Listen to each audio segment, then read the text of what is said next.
Pendahuluan, abad ke-13 Masih telah menyaksikan kemunculan kerajaan Nasriyah atau Bani Al-Ahmar yang merupakan kerajaan Islam yang terakhir wujud di Andalusia.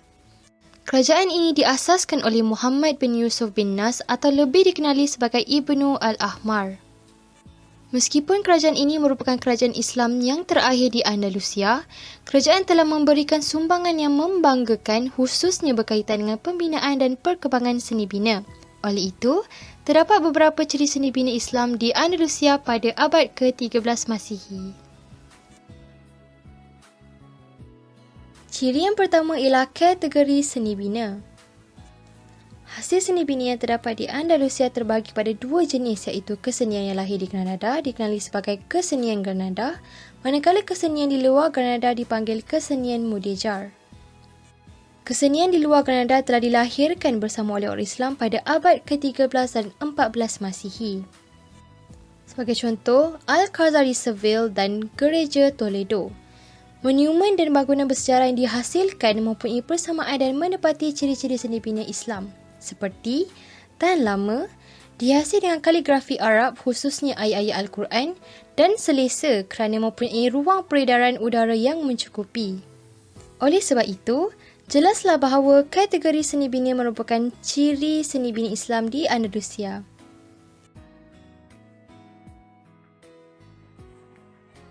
Bahan binaan. Bangunan-bangunan yang dibina diperbuat daripada bahan binaan yang kukuh dan tahan lasak. Sebagai contoh, dinding Istana Alhambra diperbuat daripada batu-batuan yang terdiri daripada campuran tanah, kapur dan batu kerikil berwarna merah. Tembok istana turut dihiasi dengan gambar-gambar setinggi 4 kaki, iaitu dari bahagian bawah tembok, manakala bahagian atas tembok pula ditutupi dengan plester simen.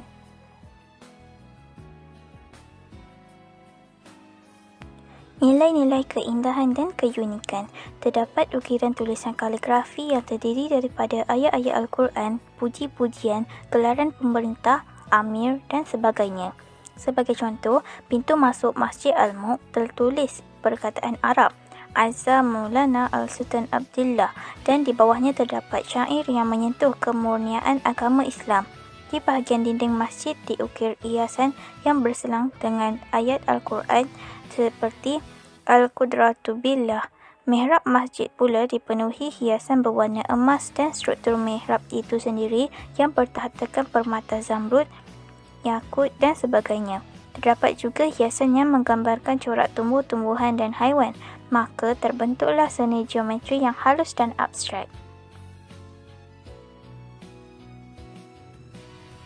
Ruangan khas. Bangunan-bangunan yang didirikan mempunyai ruangan khas, iaitu bilik yang mempunyai fungsi yang tersendiri. Sebagai contoh, Istana Alhambra mengandungi beberapa buah bilik yang berukuran sederhana dan 2 buah dewan.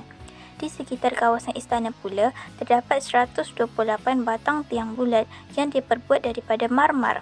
Dalam istana berkenaan juga terdapat ruangan untuk duta, ruang persalinan permaisuri, ruang persiraman diraja dan lain-lain yang menjadikan kelebihan dan keterasingan yang tersendiri dari segi keindahannya.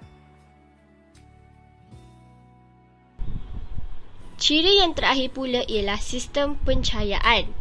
Ciri-ciri seni bina Granada juga amat menitikberatkan agar ruangan dalam bangunan yang dibina mendapat pencahayaan yang tidak terlalu terik dan tidak terlalu kurang. Sebagai contoh, bangunan-bangunan yang dibina di Granada sama ada masjid atau istana mengambil kira soal pancaran cahaya yang menembusi sesuatu bangunan itu. Sistem pencahayaan yang baik dalam seni bina Islam ini memberi impak yang lebih cerah, hening dan tenang kepada penghuninya.